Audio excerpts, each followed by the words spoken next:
hello, says the girl whose mic was off the entire fucking time. Hi. Salutations. Brianna, what's up? I'm a mess. This is what I was saying. This is the long delayed review for Parable of the Sower. I read this at least a year ago. It's gonna be a ride. It's gonna be a time. It's going to be a diatribe. It's not gonna be as bad as my next one's gonna be. Sit tight for that. Hopefully it won't take another full year, but this one, we're doing this at the unfortunate perfect time, and I hate everything. It's great. But before we get into that, let's go ahead and, you know, hit the money points. Let's go into our morning announcements. Morning announcements. I did a whole thing. I'm so proud of it. It makes me so happy. I also finally figured out how to fucking update them when I change text. Granted, it's not super, like, it's not fresh news, but it's still fucking pertinent because life sucks. Morning announcements. But in addition to that, I write books. These are 3 books that I've written. The first book in the Queen of Thieves series, Imani and Aaliyah's Fashion Bible, and When We Jump. All of these books are available for free at firestorm2343.itch.io. Links to all this stuff is going to be down below. But yeah, if you're a book liking person, I do that. And I've got another book for the Queen of Thieves that'll be out this year. I've got a short story that'll be out this year, and I've got another novel that we will begin its pre-release premiere this year. Shit's exciting right now. It's exciting. Moving on. I've got other links down below. Next to the book links, you'll find some other links down below, including a link for Al-Abbasia. Yeah, Al-Abbasia Community Kitchen in Sudan. They are helping to feed people in Sudan as they are going through their genocide and trying to escape the horrors of the RSF. Fuck the UAE. There are GoFundMe. There's a whole document of GoFundMes for people in crisis areas, and a list of non-Zionist graphic design programs. Canva is Zionist org, and so I've listed some other alternatives that we have. Snappa is basically just a Canva clone if you like that kind of thing. I had such a fucking hard time. I'm done with fucking web apps. I can't do web apps anymore. It's so hard. They make it so hard to get your shit out of their program, and I don't like it. I don't trust it. So the next 3 are all desktop based, and they are all open source as well. So Sozi is what I used to make the presentation that I've done. The Inkscape is what I use for my graphic design. It's what I use to make this graphic. It's what I use to make my thumbnails. It's what I use to make my Queen of Thieves book covers. And the Krita is an illustration app. Different, but it is also something important. I use it to death. I do a decent amount of illustration these days, including if I have an illustrated book cover, I illustrated it in Krita. And our final announcements: we condemn the violence and warmongering of the terrorist states known as Israel and the United States. We will not allow reactionary politics to convince us that deciding between different flavors of fascism is in any way freedom or democracy. Also, side note, I wrote about this on my blog. If you're not, I don't know if the blog is linked down below. I don't know if we close like that. It is noordinaryscholar.com. Put it on my blog. The Supreme Court is the furthest thing from democracy you could fucking think. The Supreme Court is some deeply undemocratic bullshit, and I think we should also get that off our chests here too. Okay, announcements are done, so let's close them and open notes. Now I'm gonna open these notes. Actually, I'm about to start a whole thing, and it's probably not even going to be useful. Window capture. Okay. I want... What windows do I have open? You.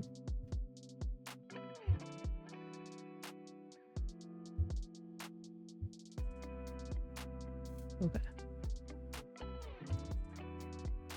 I'm gonna put this because we're doing something a little different here this time around. We are not going to be just going straight into ye old notes and highlights and summaries. We're not going into that first. We are doing something different with this because a thing that's been pissing me off, I bring it up all the damn time, a thing that's been pissing me off with Parable of the Sower and specifically liberals is the sheer amount of liberals who be quoting this book but just tap dancing around the whole diatribe written here for them. Specifically, like, people who don't mask but quote Parable of the Sower are cherry picking the shit out of this book. And we're going to be talking about this because especially the part that I'm talking about is related deeply to COVID and other airborne illnesses, but also the fucking fires we've been having is ridiculous. The fact that people have put a lot of shame and demonization to the, like, mask bans are at a state level, whilst wildfires are increasing nonstop is absolutely embarrassing. But yeah, we're going to take the first, I don't know how long it's gonna take me to read through this bit that I set aside, but we're gonna take it this time and we're gonna read this section so we can understand what I am talking about when I'm talking about how, like, if you do not contribute, like, recognize the way this necessitates and pushes clean air politics and masking politics in the face of the ever increasing dangers of disease and wildfire smoke. You're like, why are you telling anyone else to read the book? You didn't. Why are you telling anyone else to pay attention to the messages of the book? You didn't. Let's just start. Let's start. This chunk takes place after a major event in this community happens. A break-in is no, I think this is just a fire and a child dies. I can't remember. There might have been a break-in and they set the fire, something to the fact, but fire happens and a small child dies. But speaking of which, themes. Almost no one cared about Amy, Joanne said. But you did. After the fire, I did, I said. I got scared for her then. Before that, I ignored her like everyone else. So now you're feeling guilty? No. Yes, you are. I looked at her surprised. I mean it. No, I hate that she's dead and I miss her, but I didn't cause her death. I just can't deny what all this says about us. What? I felt on the verge of talking to her about things I hadn't talked about before. I'd written about them. Sometimes I write to keep from going crazy. There's a world of things I don't feel free to talk to anyone about. But Joanne is a friend. She knows me better than most people and she has a brain. Why not talk to her? Sooner or later I have to talk to someone. What's wrong? She asked. She had opened a plastic container of bean salad. Now she put it down on my night table. Don't you ever wonder if maybe Amy and Miss Sims are the lucky ones? I asked. I mean, don't you ever wonder what's going to happen to the rest of us? There was a clap of dull, muffled thunder and a sudden heavy shower. Radio weather reports say today's rain will be the last of the 4-day series of storms. I hope not. Sure, I think about it, Joanne said. With people shooting little kids, how can I not think about it? People have been killing little kids since there have been people, I said. Not in here they haven't, not until now. Yes, that's it, isn't it? We got a wake-up call. Another one. What are you talking about? Amy was the first of us to be killed like that. She won't be the last. Joanne sighed. There was a little shudder in the sigh. So you think so too? I do, but I didn't know you thought about it at all. Rape, robbery, and now murder. Of course I think about it. Everyone thinks about it. Everyone worries. I wish I could get out of here. Where would you go? There isn't, is it? That's it, isn't it? There's nowhere to go. There might be. Not if you don't have money. Not if all you know how to do is take care of babies and cook. I shook my head. You know much more than that. Maybe, but none of it matters. I won't be able to afford college. I won't be able to get a job or move out of my parents' house because no job I could get would support me, and there are no safe places to move. Hell, my parents are still living with their parents. I know, I said, and as bad as that is, there's more. Who needs more? That's enough. She began to eat the bean salad. It looked good, but I thought I might be about to ruin it for her. There's cholera spreading in southern Mississippi and Louisiana, I said. I heard about it on the radio yesterday. There are too many poor people, illiterate, jobless, homeless, without decent sanitation or clean water. They have plenty of water down there, but a lot of it's polluted. And you know that drug that makes people want to set fires? She nodded, chewing again. It's spreading again. It was on the East Coast. Now it's in Chicago. The reports say that it makes watching a fire better than sex. I don't know whether the reporters are condemning it or advertising it. I drew a deep breath. Tornadoes are smashing the hell out of Alabama, Kentucky, Tennessee, and 2 or 3 other states. 300 people are dead so far, and there's a blizzard freezing the northern Midwest, killing even more people. In New York and New Jersey, a measles epidemic is killing people. Measles. I heard about measles, Joanne said. Strange, even if people can't afford immunizations, measles shouldn't kill. Those people are half dead already, I told her. They've come through the winter cold, hungry, already sick with other diseases, and no, of course they can't afford immunizations. We're lucky our parents found the money to pay for all our immunizations. If we have kids, I don't see how we'll be able to even do that for them. I know, she sounded almost bored. Things are bad. My mother's hoping this new guy, President Donner, will start to get us back to normal. Normal, I muttered. Wonder what that is. Do you agree with your mother? No, Donner hasn't got a chance. I think he would fix things if he could. But Harry says his ideas are scary. Harry says he'll set the country back 100 years. My father says something like that. I'm surprised that Harry agrees. He would. His own father thinks Donner is God. Harry wouldn't agree with him on anything. I laughed, distracted, thinking about Harry's battles with his father. Neighborhood fireworks, plenty of flash, but no real fire. Why do you want to talk about this stuff? Joanne asked, bringing me back to the real fire. We can't do anything about it. We have to. Have to what? We're 15. What can we do? We can get ready. That's what we got to do now. Get ready for what's going to happen. Get ready to survive it. Get ready to make a life afterwards. Get focused on arranging to survive so that we can do more than just get battered around by crazy people, desperate people, thugs, and leaders who don't know what they're doing. She just stared at me. I don't know what you're talking about. I was rolling. Too fast, maybe. I'm talking about this place, Joe. This cul-de-sac with a wall around it. I'm talking about the day a big gang of those hungry, desperate, crazy people outside decide to come in. I'm talking about what we've got to do before that happens so that we can survive and rebuild, or at least survive and escape to be something other than beggars. Someone's going to just smash in our wall and come in. More likely blast it down or blast the gate open. It's going to happen someday. You know that as well as I do. Oh, no, I don't, she protested. She sat up straight, almost stiff, her lunch forgotten for the moment. I bit into a piece of acorn bread that was full of dried fruit and nuts. It's a favorite of mine, but I managed to chew and swallow without tasting it. Joe, we're in trouble. You've already admitted that. Sure, she said. More shootings, more break-ins. That's what I meant. And that's what will happen for a while. I wish I could guess how long. We'll be hit and hit and hit. Then the big hit will come. And if we're not ready for it, it'll be like Jericho. She held herself rigid, rejecting. You don't know that. You can't read the future. No one can. You can, I said. If you want to. It's scary, but once you get past the fear, it's easy. In LA, some walled communities bigger and stronger than this one just aren't there anymore. Nothing left but ruins, rats, and squatters. What happened to them can happen to us. We'll die in here unless we get busy now and work out ways to survive. If you think that, why don't you tell your parents, warn them, and see what they say? I intend to as soon as I think of a way to do it that will reach them. Besides, I think they already know. I think my father does anyway. I think most of the adults know. They don't want to know, but they do. My mother could be right about Donner. He really could do some good. No, Donner's just a kind of human banister. A what? I mean, he's like a symbol of the past for us to hold on to as we're pushed into the future. He's nothing, no substance, but having him there, the latest in a 2.5 century long line of American presidents, makes people feel that the country, the culture that they grew up with is still there, that we can get through these bad times and back to normal. We could, she said. We might. I think someday we will. No, she didn't. She was too bright to think anything but the most superficial comfort from her denial. But even superficial comfort is better than none, I guess. I tried another tactic. Did you ever read about the bubonic plague in medieval Europe? I asked. She nodded. She reads a lot the way I do, reads all kinds of things.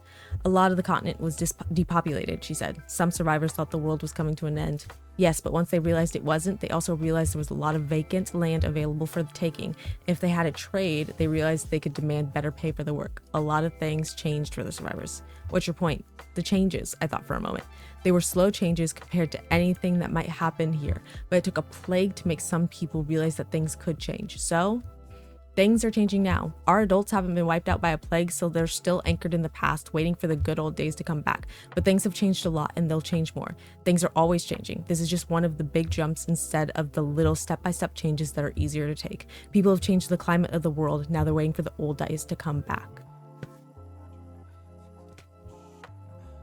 Okay. I'm gonna leave that quote on the fucking screen. No, we said leave it on screen.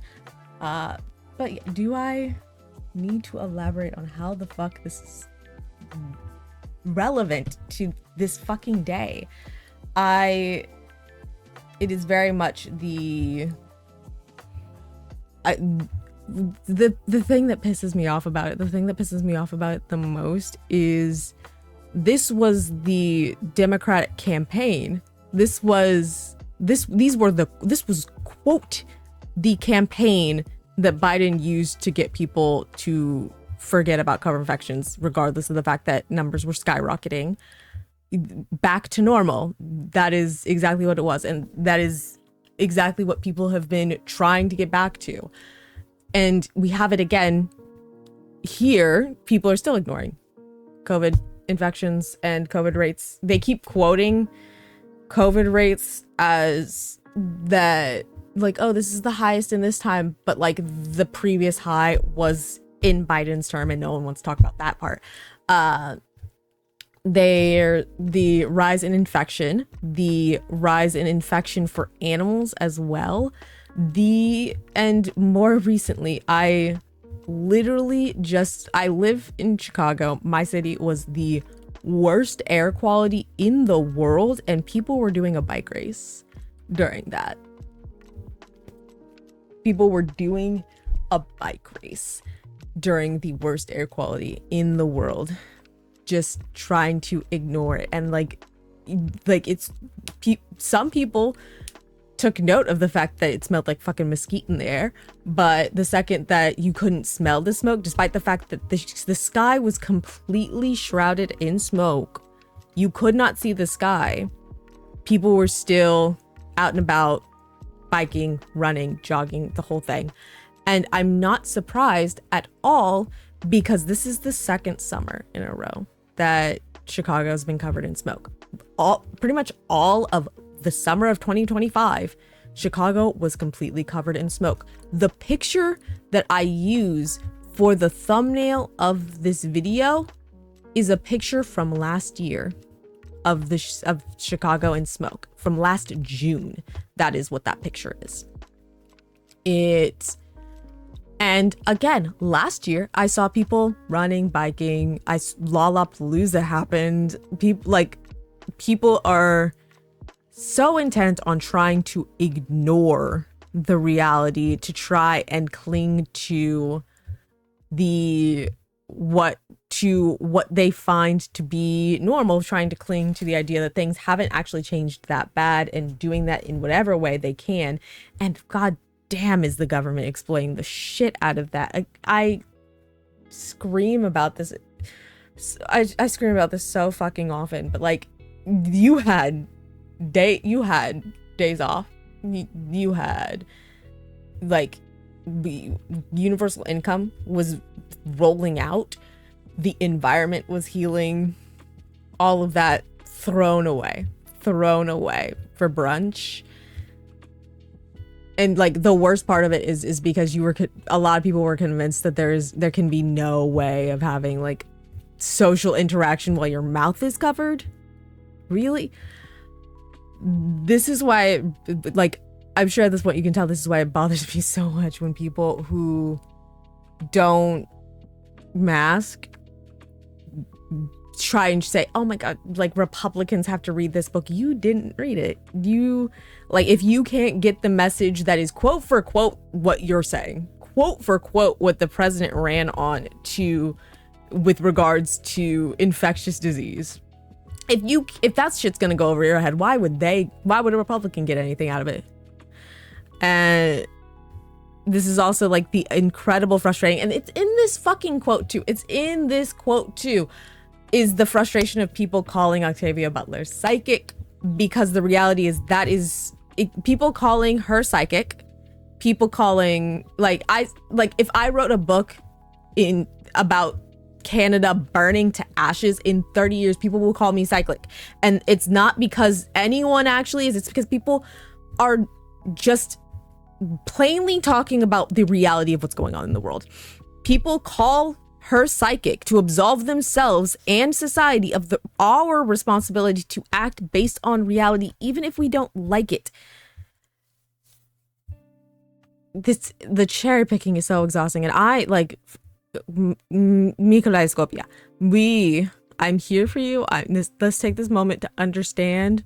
Yes, this shit is fucking exhausting. The cognitive dissonance is exhausting, but it's also like, don't let them shame you for taking their cognitive dissonance as a red flag. Don't let them shame you for seeing people who think covering your mouth is too much to ask for their own health and for the health of those around them. Like, people who think that is too much to ask for, and then you take that and that information, that behavior, that culture of theirs makes you have a lot less faith in them, in their ability to do the work that is actually going to be needed to actually free anybody.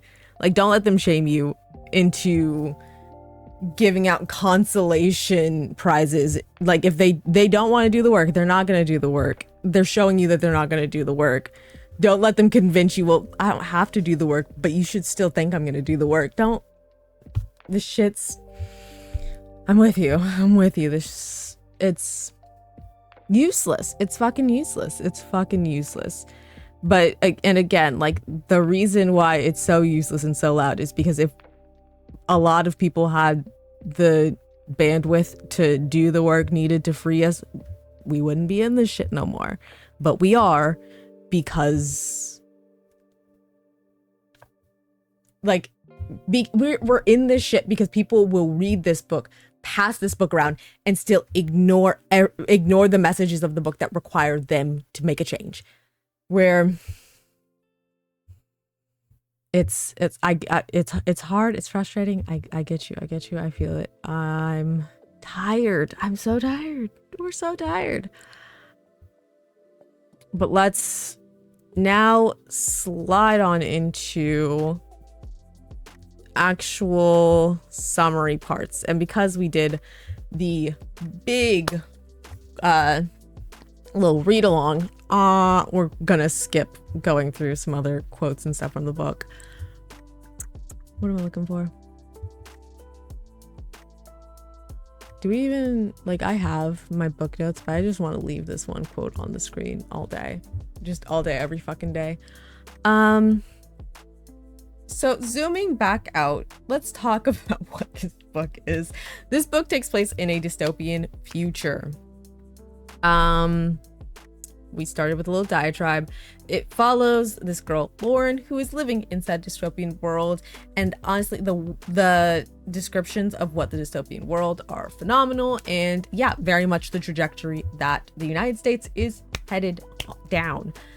We've got class divide is a major thing in it. You've got these kind of three chunks of people like Lauren who let's get that. We've got people at the bottom of the class pyramid who can't live inside of a gated community and then are not afforded those protections and are essentially in a survival circumstance constantly.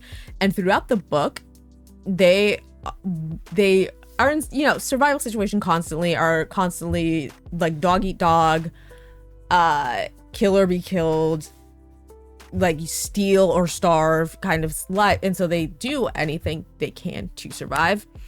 And throughout the book, they are severely dehumanized and like genuinely referred to as less than people. So that's the bottom class of the world society, etc. Next is the lower class that lives in a gated community. These are like fairly rural communities. They've got like as much as they can to survive within the gates. So they've got like small animals that they can hunt. They've got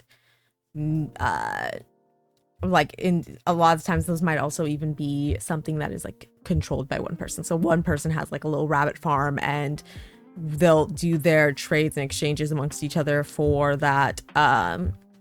They've got plants and stuff, with edible foods, like some herbs, medicinal herbs. If you want like actual cash, actual money, you have to leave the community, which is a danger on its own. People essentially, anytime they leave the community, they are armed. But yeah, everything that they can, but like you don't buy a ton of stuff because stuff is super expensive, and going out to get it is super dangerous. So most of their like life revolves around like make and grow what you need or go without.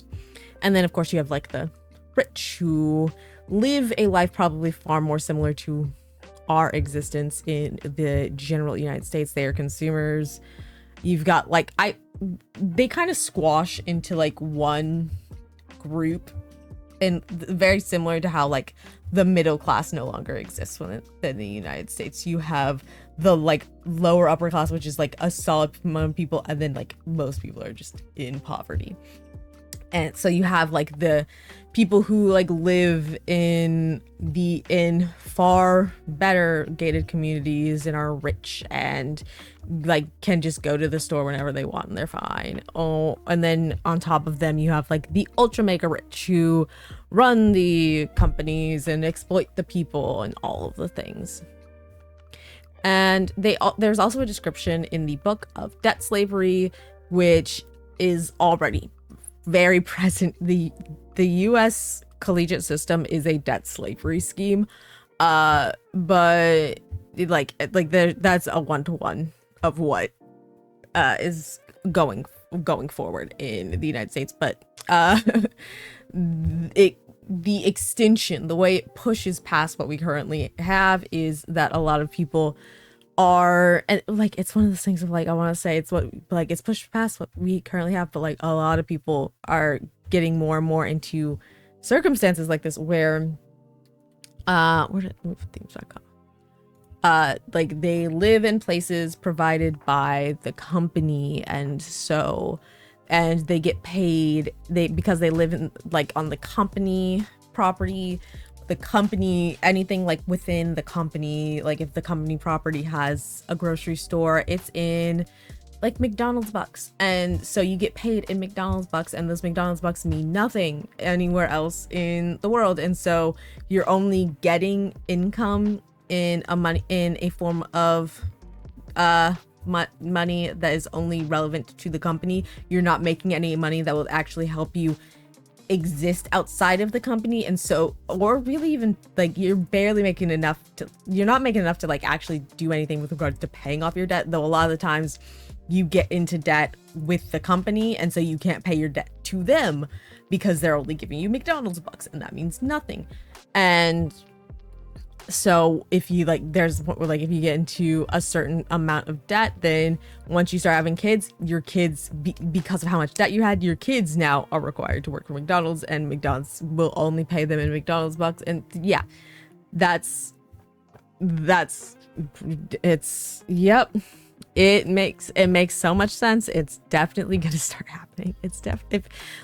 It's such a cusp of happening.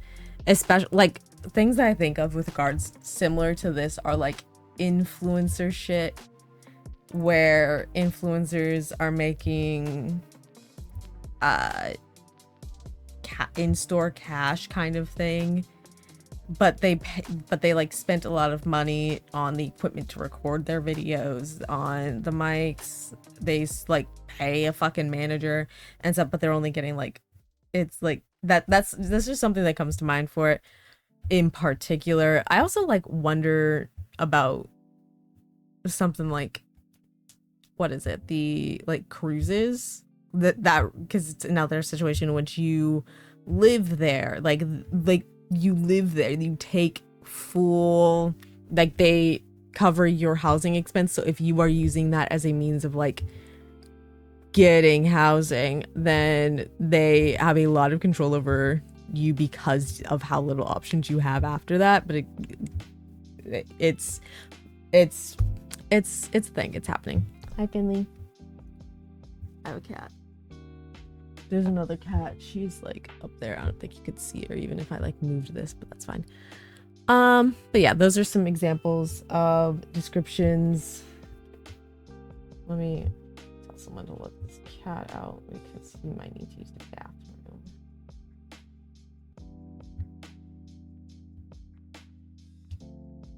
But yeah, those are like some examples of how the dystopian world is described in here.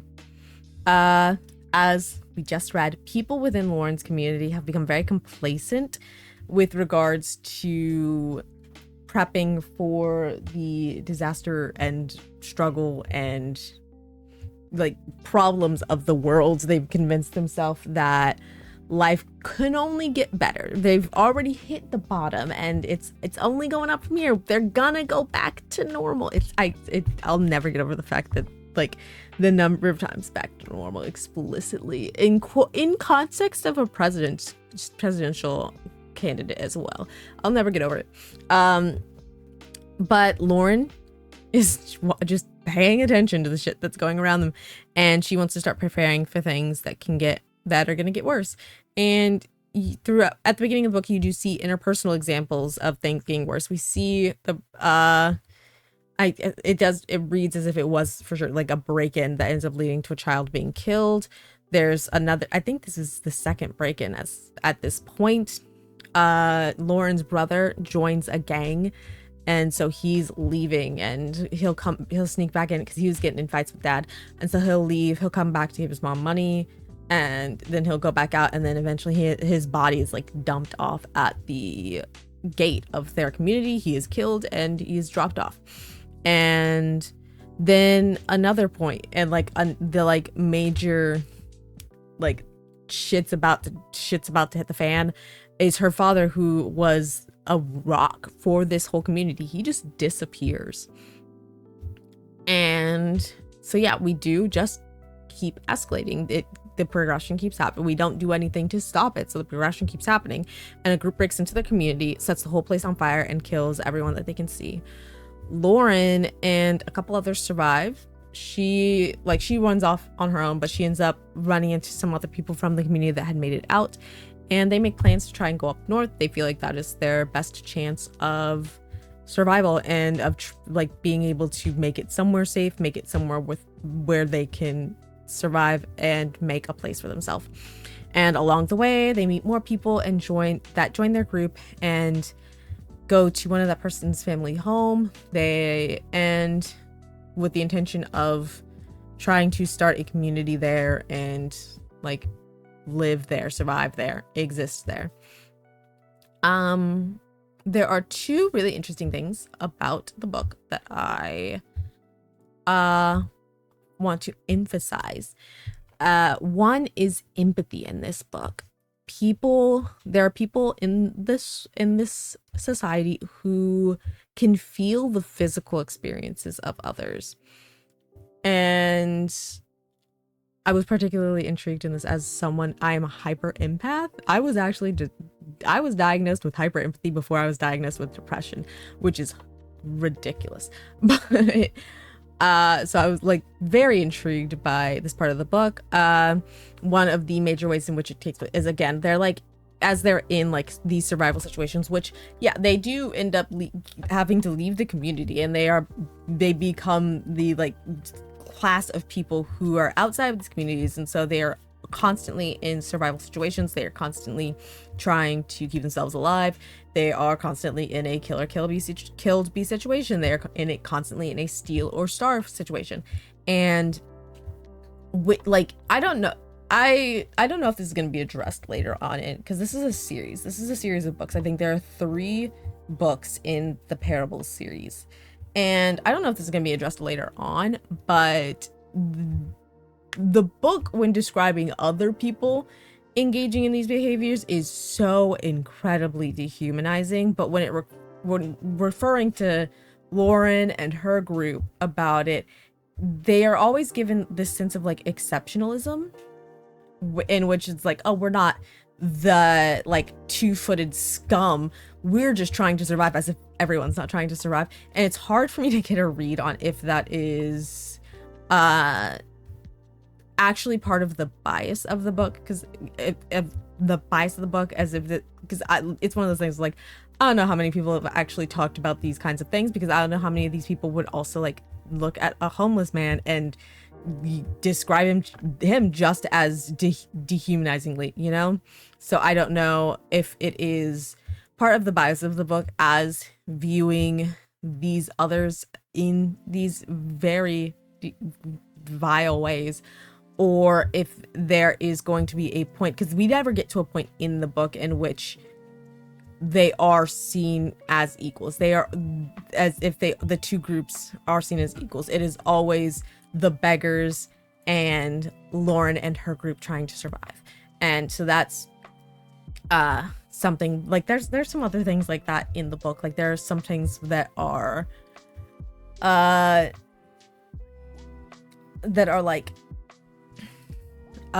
just not like, it's hard to tell if the author was misunderstanding what the future would look like, or was making an actual assessment or prediction in terms of things, or if it was again influenced by the bias. Like there's one thing, I believe the book kind of treats it as if every person has a computer, and every kid has their own computer, I believe, something to that effect. And it is just the like breakdown of it is just like the poor kids have older computers, or they just get they have the older computers, but everyone still has a computer to do all their work. And it's like, is it the author assuming that by the time the future comes around, everyone would just have a computer? Because to be clear, that's not real. That's not what happens. Even within the United States of America, not every kid has a fucking computer. Not every kid has an internet. These are like, the fact that a lot of people take them so for granted should highlight for people the major disparities in access. But the reality is, not every kid has a computer, not every kid has internet.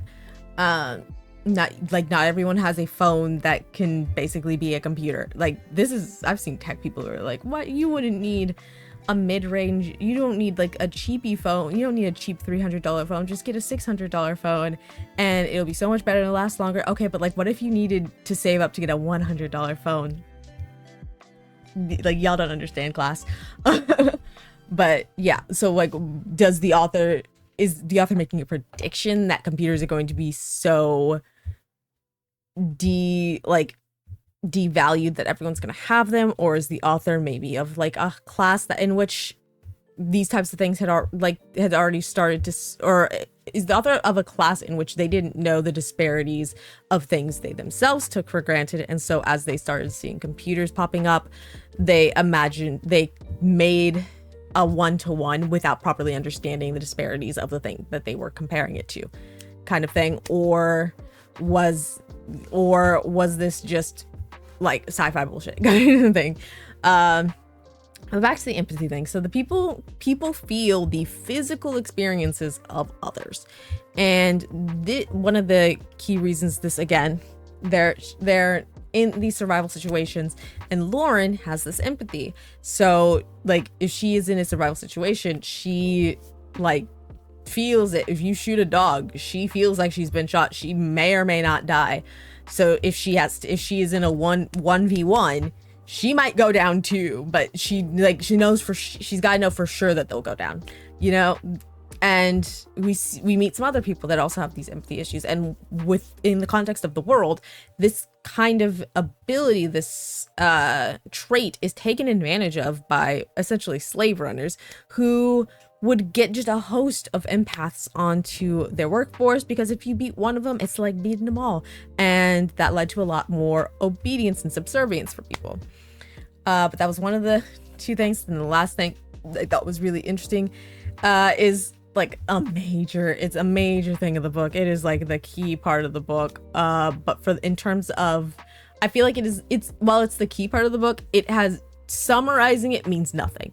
The book has what is called Earthseed. Earthseed is a religion that Lauren develops as she's trying to find her way of understanding the world and how she should be okay with people moving about it, and how people should be perceiving their role in the world, and as all religions happen to be. And so each chapter starts with a verse from these Earthseed notes that she's been taking, but which is like really interesting. I really liked a lot of them. I really resonated with a lot of them. But it's again the thing of like, it's a really interesting concept, but you gotta be there for it. Like me, like summarizing, like it's a religion. It's your general values, a lot of your values. Like you gotta read it.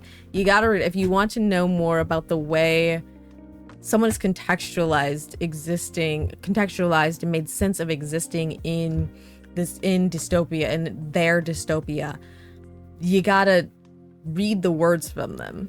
It can't be you gotta read the words. The verses are there for the reason, you know? Because it's not stories. It's not short stories or fables like the Bible. It's not tales. They are proverbs. And like, why would I summarize proverbs? So again, it's every chapter title, and there might be more. At least in the book I have, they are fairly distinct from the rest of the book. So is Chestnut in my room? I might have a cat that doesn't want to be in here. He's gonna freak out in 2 seconds. So I gotta wrap up. But yeah, so if you want to read them, you can skip the rest of the book, but like at the start of every chapter, but it's in a verse format, so it's very distinct from the rest of the text. So if you're just skimming through it, you'll see them. But yeah, that was the other, like, another really key aspect of the story. But that is, I'm tired. Are you tired? We're all fucking tired, man. But that's all that I have for you this time around. I don't know if I'm gonna like be more consistent or not, but I've definitely got 2 major videos coming up. It is the next book review, and it is a video that needs to come out first to help contextualize why I don't care what collegiates and the rest of the management class say about said book review. But I've got things working. I am working on things. I promise. I'm learning my lead and my lag goals. I swear. But that is going to be it for me. It's so late. I'm so tired. I've been doing shit all fucking day, and I'm gonna be doing shit all tomorrow. So I gotta eat. I have to drink, actually. I need to hydrate. So I'm gonna go do that. Thank y'all all so much for watching, and until next time, Valedictions, friends.